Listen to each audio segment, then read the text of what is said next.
ಹೇಗೆ ಇವತ್ತು ನಮ್ಮ ಮಂಜಣ್ಣವರು ಈ ಚಕ್ರಭಾವಿ ಸೊಸೈಟಿಲಿ ಸುಮಾರು 40 ವರ್ಷಗಳ ಹಿಂದೆ ಚುನಾವಣೆ ನಡೆದಿತ್ತು. ನಾವು ಯಾರೂ ಕೂಡ ಚುನಾವಣೆ ನಡೆದಿರುವಂಥ ದಿನವೂ ಗೊತ್ತಿಲ್ಲ, ಚುನಾವಣೆ ನಡೆದಿರುವಂಥ ಸಮಯನೂ ಗೊತ್ತಿಲ್ಲ.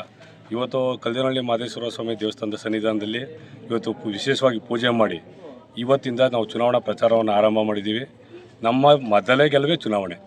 ಇವತ್ತು ನಾವು ಆಲ್ರೆಡಿ ಮೊದಲೇ ಗೆಲುವು ಕಂಡಿದ್ದೀವಿ. ಕಾರಣ 40 ವರ್ಷದಿಂದ ಏನು ಚುನಾವಣೆ ನಡೆದಿರಲಿಲ್ಲ, ಇವತ್ತು ನಾವು ಚುನಾವಣೆ ನಡೆಸ್ತಾ ಇದ್ದೀವಿ. ನಮ್ಮ ಅಭ್ಯರ್ಥಿಗಳು ಪ್ರಬಲವಾಗಿ ಪ್ರಚಾರ ಮಾಡ್ತಾರೆ, ಯಾವುದೇ ಅನುಮಾನ ಬೇಡ. ತುಂಬ ಟಪ್ಪು ಸ್ಪರ್ಧೆಯನ್ನು ನಾವು ಕೊಡೋದ್ರಲ್ಲಿ ಯಾವುದೇ ಅನುಮಾನ ಬೇಡ. ನಿಮಗೆ ತುಂಬ ಚೆನ್ನಾಗಿ ಚುನಾವಣೆ ಆಗ್ತದೆ. ಪ್ರಜಾಪ್ರಭುತ್ವ ವ್ಯವಸ್ಥೆಯಲ್ಲಿ ಚುನಾವಣೆನ ಒಂದು ಮೌಲ್ಯ ಅದು.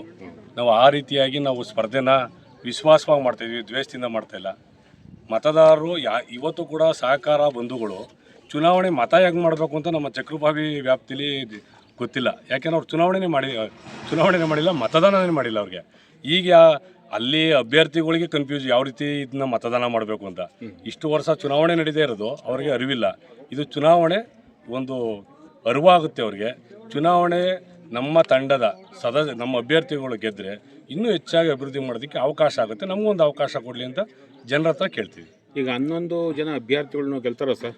ಖಂಡಿತವಾಗಿ ಸರ್, ಖಂಡಿತವಾಗ್ಲೂ ನಮ್ಮಲ್ಲೂ ಕೂಡ ಇದು ನಮ್ಮಲ್ಲಿ 609 ಜನಕ್ಕೆ ಚಕ್ರಭಾವಿ ಸೊಸೈಟಿಲಿ ಕುಮಾರಣ್ಣನ ನೇತೃತ್ವದ ಸರ್ಕಾರದಲ್ಲಿ ಸಾಲ ಮನ್ನಾ ಆಗಿದೆ.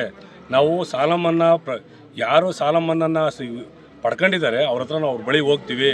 ಕುಮಾರಣ್ಣ ಯಾವುದೇ ರೀತಿಯಾದಂಥ ಪಕ್ಷಭೇದ ಮರೆತು BJP ಅಂದೇ, ಕಾಂಗ್ರೆಸ್ ಅಂದೇ, JDS ಅಂದೇ ಯಾವ ಅಭ್ಯರ್ಥಿಗೆ ಯಾವ ಅರ್ಹ ಅಭ್ಯರ್ಥಿಗೆ ಸಾಲ ಮನ್ನಾ ಆಗಬೇಕಾಗಿತ್ತು ಆ ಸಾಲ ಮನ್ನಾವನ್ನು ಮಾಡಿದ್ದಾರೆ.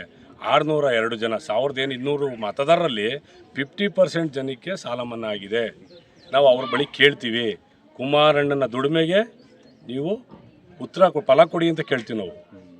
ನಾವು ಕುಮಾರಣ್ಣ ಮಂಜಣ್ಣನ ಶ್ರಮದಿಂದ ಇವತ್ತು ನಮ್ಮ ಸೊಸೈಟಿಲಿ 609 ಜನಕ್ಕೆ ಸಾಲ ಮನ್ನಾ ಆಗಿದೆ ಸರ್.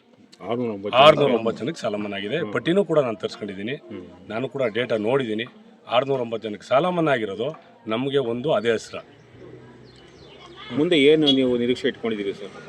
ಸರ್ ನಿರೀಕ್ಷೆ ಏನಂದ್ರೆ ಹೇಳಿ, ನಾವು ಈ ನಮ್ಮ ಮಾಗಡಿ ತಾಲೂಕು ಸೊಸೈಟಿಗಳಿದೆಯಲ್ಲ, ಇವರು ಪ್ರತಿಯೊಂದಕ್ಕೂ ಅವಿರೋಧ ಮಾಡ್ಕೊಂಡು ಬರ್ತಾ ಇದ್ದಾರೆ.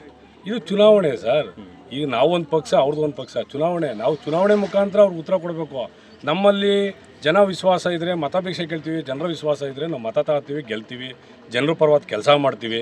ಇವತ್ತು ಕುಮಾರಣ್ಣ ಇವರು ಅಭಿವೃದ್ಧಿ ಮಾಡಿದ್ದೀವಿ ಅಂತಾರೆ, ಕುಮಾರಣ್ಣನ ಅಭಿವೃದ್ಧಿ ಮಾಡಿದ್ದಾರೆ. ನೇರವಾಗಿ 50,000 1 ಲಕ್ಷ ಸಾಲ ಮನ್ನಾ ಮಾಡಿದ್ದಾರೆ. ಇಡೀ ಕರ್ನಾಟಕದ ಎಲ್ಲ ಸಹಕಾರ ಸಂಸ್ಥೆಗಳನ್ನು ನಮ್ಮ ಹಿಡಿತದಲ್ಲಿ ಇರಬೇಕು ಅಂದ್ರೆ ಆಗುತ್ತೆ ಸರ್.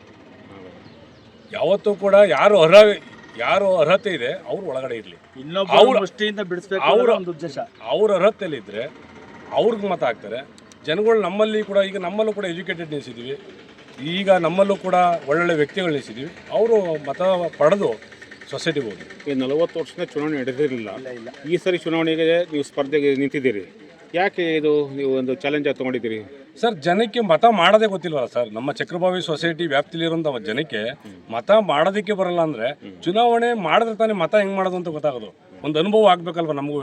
ಯುವಕರಿದ್ದೀವಿ, ಅನುಭವ ಆಗಬೇಕು. ಈ ಮಾರ್ಗದಲ್ಲಿ ಚುನಾವಣೆ ನಡೀತದೆ ಅಂತ ಜನಕ್ಕೆ ಅರಿವು ಆಗಬೇಕು. ಅವ್ರ ಅರ್ಹತೆ ಇದ್ರೆ ಅವ್ರು ಗೆಲ್ತಾರೆ, ನಮ್ಮ ಅರ್ಹತೆ ಇದ್ರೆ ನಾವು ಗೆಲ್ತೀವಿ. ಗೆದ್ದರೆ ರೈತರಿಗೆ ಏನು ಮಾಡ್ತೀವಿ ಸರ್? ಸರ್ ಗೆದ್ದರೆ ರೈತರಿಗೇನು ಸಾಲ ಸೌಲಭ್ಯ ಇರ್ಬೋದು, ಗೊಬ್ಬರ ಇರ್ಬೋದು, ಮತ್ತು ಹಸು ಸಾಲ ಇರ್ಬೋದು, ಏನು BDCC ಬ್ಯಾಂಕ್ನಿಂದ ಸಿಗೋಂಥ ಸೌಲಭ್ಯಗಳಿರ್ಬೋದು, ನಬಾರ್ಡಿಂದ ಏನು ಬರುತ್ತೆ, ಏನು ಸಂಸ್ಥೆಗಳನ್ನ ಕಟ್ಟೋದಕ್ಕೆ ಸೌಲಭ್ಯ ಇದೆ ಆ ಸೌಲಭ್ಯಗಳಿರ್ಬೋದು, ನೇರವಾಗಿ ರೈತರಿಗೆ ತಲುಪಿಸುವಂಥ ಕೆಲಸ ಮಾಡ್ತೀವಿ. ಮತ್ತು ಏನು ನಮ್ಮ ಅಧಿಕಾರಿಗಳಿದಾರಲ್ಲ ನಮ್ಮ ಚಕ್ರಭಾವಿ ಸೊಸೈಟಿಲಿ, ಅಧಿಕಾರಿಗಳದೇ ಸಮಸ್ಯೆ ಇದೆ ಇಲ್ಲಿ.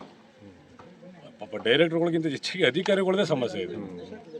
ಏಕೆಂದರೆ ಇವಾಗ BDCC ಬ್ಯಾಂಕ್ ಅಧ್ಯಕ್ಷರು ಯಾಕೆಂದರೆ ಕಾಂಗ್ರೆಸ್ನವರು ಇದ್ದಾರೆ ಸರ್. BDCC ಬ್ಯಾಂಕ್ ಅಧ್ಯಕ್ಷರು ಇದು ಪಕ್ಷಾತೀತವಾಗಿ ಕಾಂಗ್ರೆಸ್ ಅಧ್ಯಕ್ಷರು ಅಂತ ಹೇಳಕ್ಕೆ ಬರಲ್ಲ. ಸಹಕಾರ ನಾವು ವಿರೋಧಿ ತಂಡ ಅಷ್ಟೇ. ಇದು ಪಕ್ಷ ಇಲ್ಲಿ BJP JDS ಕಾಂಗ್ರೆಸ್ ಅನ್ನೋ ಪಕ್ಷ ಇಲ್ಲ. ಸಹಕಾರದಲ್ಲಿ ಅವ್ರದ್ದು ಒಂದು ತಂಡ, ನಮ್ಮದು ಒಂದು ತಂಡ. ನಾವು ಪಕ್ಷದ ಮೇಲೆ ಪಕ್ಷದ ಚಿಹ್ನೆಯಲ್ಲಿ ನಾವು ಮತ ಕೇಳಲ್ಲ.